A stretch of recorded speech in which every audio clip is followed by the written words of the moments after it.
Hey guys, this is Kevin Jones, your spiritual operator, your unconventional chaplain. Hey, today I wanted to do a video to help you in your decision on whether to go Army, Navy, Air Force, Marines, Coast Guard, Space Force. So let's do this thing.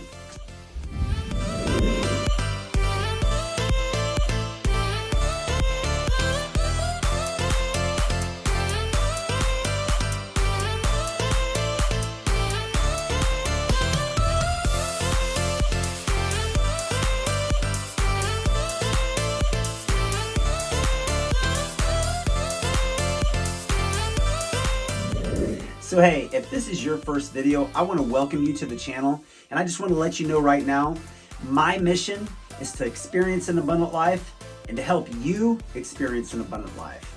And so would you please join me and follow and like and subscribe so that you can be a complete and well-rounded soldier. So many times you'll find in a family is that everybody drives Ford or everybody drives Chevy, which by the way, we're a Ford family. And sometimes you'll find people who are Navy and Air Force families, but honestly, the history of our family didn't have any impact when it came to choosing my branch of service. Now, if that was so, I would have been Air Force because my parents met in Okinawa during the Vietnam era, and if it wasn't for the Air Force, I wouldn't even be alive. Now, personally, I believe that the greatest thing anybody can do here on this earth is to serve. Your desire to serve really shows your desire to be a hero. And it's been said that there's no greater love than one who would lay down his life for a friend. Now, if your desire is to be a hero, most likely you have to begin to look at what that leads to. And that means service on battlefield or in war.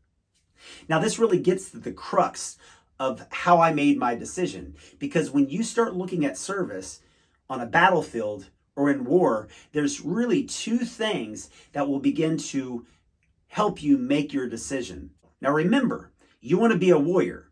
That means that you're going to be in war and face an enemy in battle. And most likely you will stare death in the face. And if you can set the stage for that moment, what would you like? Number one criteria being you want to be surrounded by the best warriors that you can find. But number two is, where do you want your feet? Do you want your feet in the air? Do you want your feet in the water? Or do you want your feet on dry ground? Now, the first one is that if I'm going to be in battle and I'm going to be staring death in the face, I want to be surrounded by the best trained warriors that I can find. So, hey guys, this is something that you can do right now. This is something that you can set the stage right now. So when I'm deciding on a branch of the military in which to go into, I want to be around the most highly trained, well-trained, well-disciplined soldiers so that I know that they've got my back. So you're like, I got you, Kevin. I smell what you're stepping in. You want to be special. If you're going to serve in the military, don't you want to be around the most highly trained and disciplined soldiers that you can find? If that's your desire, then you can do it. Go in that direction. So number one, the criteria that I had set is that I want to be surrounded by the best and highly trained soldiers. And criteria number two is, where do you want your feet at? Now, when you're making your decision on which branch of the military you're going to go into, the real question is, where do you want your feet to be during battle?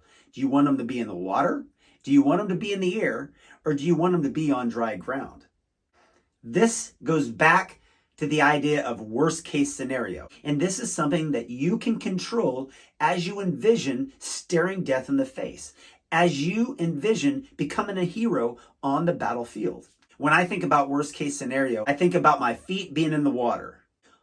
I'll be completely honest, I am not thrilled about the idea of being in the submarine that's filling with water and I can't get out.